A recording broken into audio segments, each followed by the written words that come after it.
Hello friends, ये हमारा 39 session है। इसके अंदर हम लोग समझेंगे कैसे एसिंक्रोनस मेथड को हम लोग यूज करेंगे। सो मैंने फर्स्ट ही सेशन के अंदर मैंने आप लोगों को बताया था एसिंक्रोनस मेथड कैसे यूज होता है और क्यों यूज करते हैं। बट मैं यहाँ पे फिर से वापस आपको बता देता हूँ कि एसिंक्रोनस मेथड हम लोग क्यों यूज करते हैं। एक्चुअली एसिंक्रोनस मेथड जो है वो हम लोग यूज करते हैं हमारी प्रोसेसिंग को फास्ट करने के लिए। सपोज अगर हम लोग बात करें ट्रेडिशनल अप्रोच की, सो उसके अंदर क्या होता था, सबसे पहले हमारा अगर कोई मान लीजिए कि दो मेथड हैं और दोनों मेथड अगर एक दूसरे पे डिपेंडेंट हैं, सो उस केस में क्या होता था कि पहले पहला वाला मेथड चलता था, then after second method run होता था।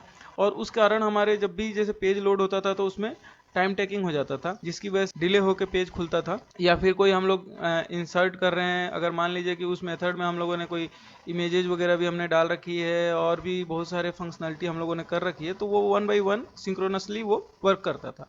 जिससे क्या होता था कि एक दूसरे पे वो डिपेंडेंट रहता था कि पहला वाला अगर मेथड प्रॉपर पूरा कंप्लीट हो जाएगा, then after second method run होगा, सेकंड मेथड होने के बाद थर्ड मेथड रन होगा। तो इस टाइप से वो पूरा ट्रेडिशनली अप्रोच वो फॉलो करता था। But in dot net core ये इसका सबसे बड़ा की फीचर्स ही यही है कि ये एसिंक्रोनस वर्क करता है। तो इस तरीके से असिंक्रोनसली जो मेथड है वो हमारा यूज होता है।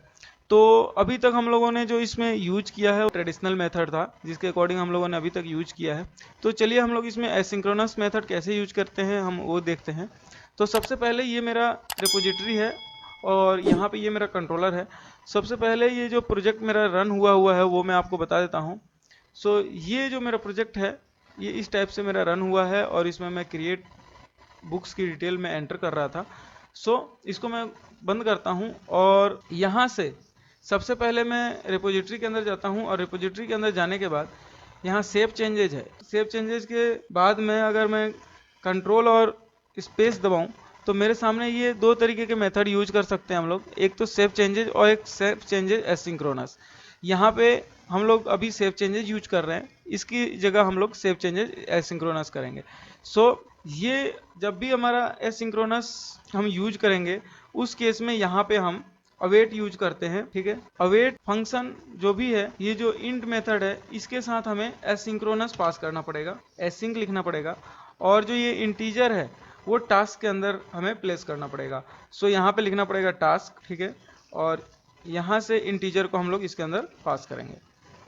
तो इस टाइप से हम लोगों ने पास कर दिया।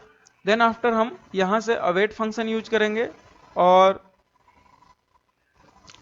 अवेट यूज करने के बाद यहाँ पे असिंक्रोनस लास्ट में हम लोग यूज करेंगे।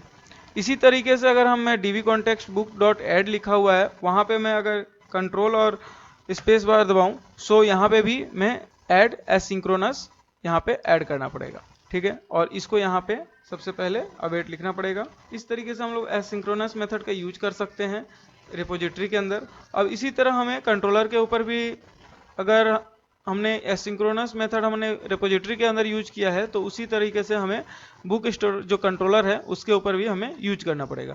सो सबसे पहले यहाँ पे लिखना पड़ेगा अवेट, एंड देन यहाँ से मेरे को क्या करना पड़ेगा, एसिंक्रोनस ASY एसिंक, और यहाँ से इसको टास्क के अंदर प्लेस करना पड़ेगा।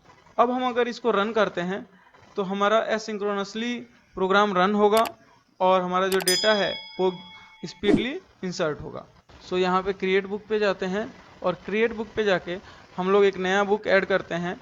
सपोज कीजिए यहाँ जावा ऐड कर रहे हैं और जावा का जो ऑथर है वो सौरभ सिंह है और डिस्क्रिप्शन मैंने डाल दिया दिस इज नाइस बुक, और यहाँ से पेजेज डाल दी 500, कैटेगरी डाल दी जावा और लैंग्वेज डाल दिया इंग्लिश, एंड देन ऐड।